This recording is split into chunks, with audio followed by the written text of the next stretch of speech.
এবার কুসুমের তৈরি শিবলিঙ্গেই জল ঢেলে পুজো করলো ইন্দ্রাণী গাঙ্গুলি এবং কুসুমকেও সঙ্গে করে নিয়ে কুসুমকেও পুজো করতে দিল।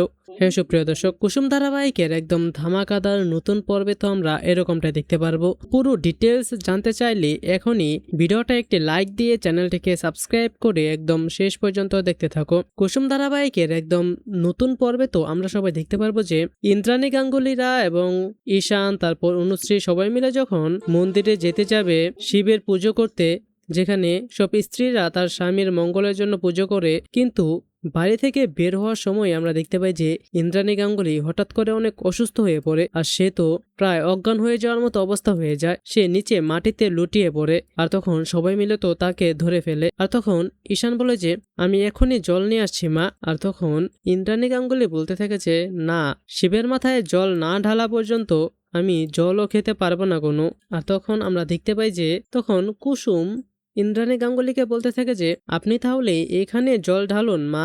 আর তখন ইন্দ্রাণী গাঙ্গুলি বলে যে না, আমি এখানে জল ঢালবো না। কিন্তু আমরা দেখবো যে ইন্দ্রাণী গাঙ্গুলির অবস্থা তো আরো বেশি খারাপ হতে থাকে। আসলে এটা ছিল ঠাকুরেরই একটি চাল যাতে কুসুমের পুজোটা সফল হয়। ইন্দ্রাণী গাঙ্গুলি যখন জিত করতেই থাকে, কিন্তু সে তো যত বেশি জিত করে তত বেশি অসুস্থ হতে থাকে, সে আর উঠার মতো অবস্থায় থাকে না। আর তখন সবাই মিলে বলতে থাকে যে আহা ইন্দ্রাণী, তুমি আর জেদ করো না, কুসুম যা বলছে তাই করো, কুসুমের এখানেই তুমি জল ঢেলে পুজোটা সম্পূর্ণ করো। আর তারপর আমরা দেখতে পারবো যে ইন্দ্রাণী গাঙ্গুলি আর কোনো উপায় না পেয়ে তাই সে শেষ পর্যন্ত কুসুমের যে ছোট্ট শিবলিঙ্গ বানিয়েছে এবং মন্দিরের মতো বানিয়েছে সেখানেই সে পুজো করা শুরু করে এবং তাদের শিবের মাথায় জল ঢালে। আর কুসুম তো ইন্দ্রাণী গাঙ্গুলিকে পাশ থেকে ধরে রাখে, তাকে সাপোর্ট করে।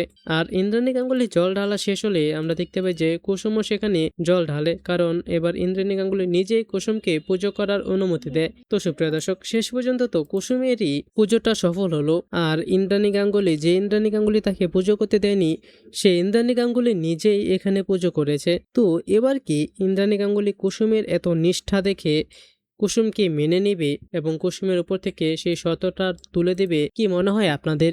এ নিয়ে আপনাদের মূল্যবান মতামতটি নিচে কমেন্টে জানিয়ে দিন এবং এরকমই প্রতিদিনের আপডেটগুলো সবার আগে পেতে চাইলে এখনই আমাদের এই চ্যানেলটিকে সাবস্ক্রাইব করে দিন। ধন্যবাদ সবাইকে।